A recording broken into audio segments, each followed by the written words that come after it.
The quiet hum of self-doubt, that persistent whisper in the back of our minds, can feel like an unwelcome roommate. It tells us we're not good enough, not smart enough, not lovable enough. This is insecurity, a deeply human experience that, for many of us, can cast a long shadow over our lives.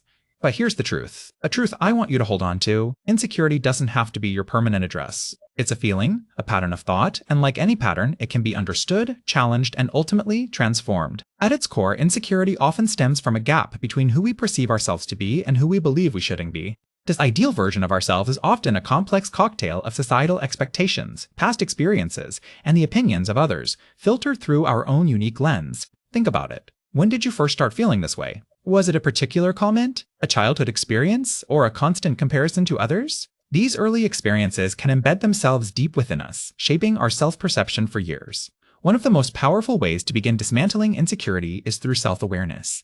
This isn't about self-criticism, it's about gentle observation. When that feeling of doubt creeps in, pause. What are the exact thoughts running through your head? Are they facts, or are they interpretations? For example, if you think, "Everyone thinks I'm awkward," challenge that. Is there concrete evidence for this, or is it a fear projected onto others? Often, we project our own internal judgments onto the world around us. Another crucial step is to identify your core beliefs about yourself. These are the deeply held convictions that often operate unconsciously. Are your core beliefs rooted in criticism and lack, or are they more nurturing and supportive? If you grew up in an environment where mistakes were met with harsh judgment, it's understandable that you might carry a belief that you're inherently flawed. Recognizing these foundational beliefs is the first step to rewriting them.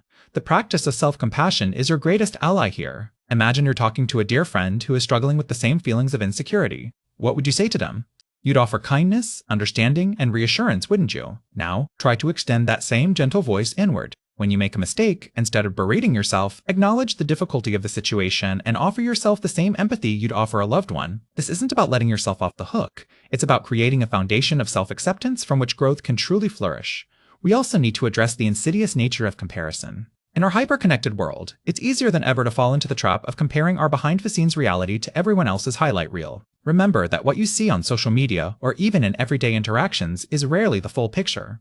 Everyone has their struggles, their insecurities, their messy moments. Focusing on what others have or do can steal your joy and amplify your own perceived shortcomings. Instead, try to shift your focus to your own journey, your own progress, and your own unique strengths. What are you proud of, no matter how small it might seem? Finally, and perhaps most importantly, take action. Insecurity can paralyze us, preventing us from pursuing our goals or forming meaningful connections. Start small. If you're afraid to speak up in meetings, commit to making one comment. If you're shy about approaching new people, aim to start one brief conversation. Each small step you take, each fear you face and overcome, builds confidence and chips away at the edifice of insecurity. Remember, you are capable of more than you know, and your worth is not determined by your perceived flaws. It's inherent.